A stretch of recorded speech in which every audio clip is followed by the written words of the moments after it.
अथ श्रीनवग्रहस्तोत्रम् जपाकुसुमसङ्काशं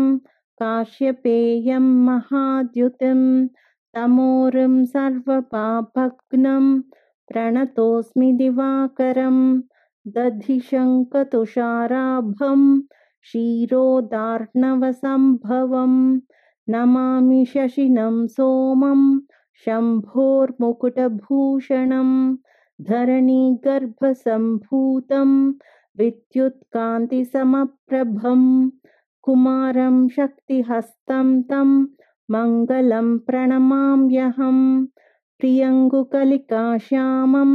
रूपेण प्रतिमं बुद्धं सौम्यं सौम्यगुणोपेतं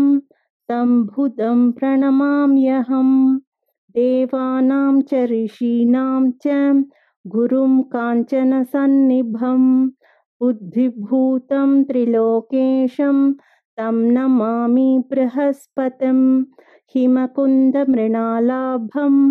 दैत्यानां परमं गुरुं सर्वशास्त्रप्रवक्तारं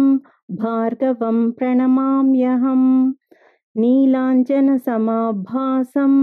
रविपुत्रं यमाग्रजं छायामार्ताण्डसम्भूतं तं नमामि शनैश्चरम् अर्धकायं महावीर्यं चन्द्रादित्यविमर्दनं सिंहिकागर्भसम्भूतं तं राहुं प्रणमाम्यहं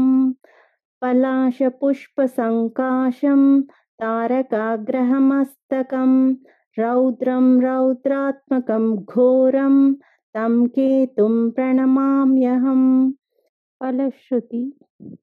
इति व्यासमुखोद्गीतं यः पठेत् सुसमाहितः दिवा वा यदि वा रात्रौ विघ्नशान्तिर्भविष्यति नरनारी नृपाणां च भवेद्दुःस्वप्ननाशनम्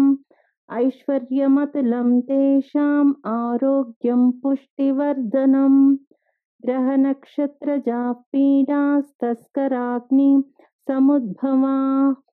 ताः सर्वाः प्रशमं यान्ति व्यासो ब्रूते न संशयः इति श्रीव्यासविरचितं नवग्रहस्तोत्रं